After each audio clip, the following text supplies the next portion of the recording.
રાજકોટના બસપોર્ટમાં વગર વરસાદે પાણી ટપકતા વિવાદ સર્જાયો છે। વગર વરસાદે પાણી ટપકતા બસપોર્ટ વિવાદમાં છે।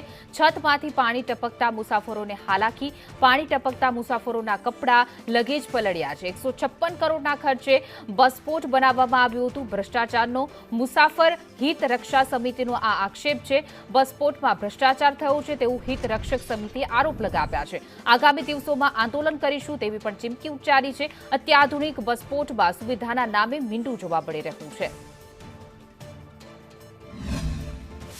રાજકોટ બસપોર્ટમાં મુસાફરી કરતી વખતે મુસાફરોએ રેઇનકોટ અથવા છત્રી છે તે સાથે રાખવી પડશે તે પ્રકારનું નિર્માણ છે તે થયું છે। હું તમને સીધા જ બસપોર્ટ ખાતેના દ્રશ્યો બતાવી રહ્યો છું કે પ્લેટફોર્મ નંબર 4 અને 5 છે ત્યાં છતમાંથી પાણી છે તે ટપકી રહ્યું છે।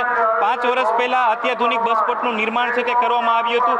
156 કરોડના ખર્ચે આ બસપોર્ટ છે તે બનાવવામાં આવ્યું હતું, પરંતુ સૌથી મોટો સવાલ એ છે કે આ બસપોર્ટ છે તેમાં ભ્રષ્ટાચારની દુર્ગંધ છે તે આવી રહી છે, કેમ કે હજી બસપોર્ટનું નિર્માણ થયું છે તેના 5 વર્ષ હજી પૂરા નથી થયા। 156 કરોડના ખર્ચે આ બસપોર્ટ છે તે બનાવવામાં આવ્યું હતું, પરંતુ અહીં પાણી છે તે ટપકી રહ્યું છે। પાણી ટપકવાને લીધે મુસાફરોને ખૂબ જ ભારે હાલાકીનો સામનો છે તે કરવો પડી રહ્યો છે। મુસાફરોના જે લગેજ છે તે ભીના થઈ જાય છે, મુસાફરોના જે કપડાં હોય છે તે ભીના થઈ જાય છે।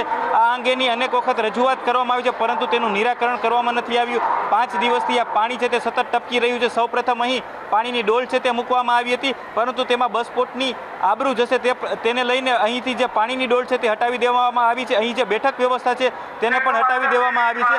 હજુ સુધી 5 દિવસ થઈ ગયો છતાં પણ આજે ટપકેલું પાણી છે તેનું નિરાકરણ છે તે કરવામાં નથી આવ્યું। કેમેરામેન વિપુલ બોરીજા સાથે દિવ્યેશ જોશી, સંદેશ ન્યૂઝ, રાજકોટ।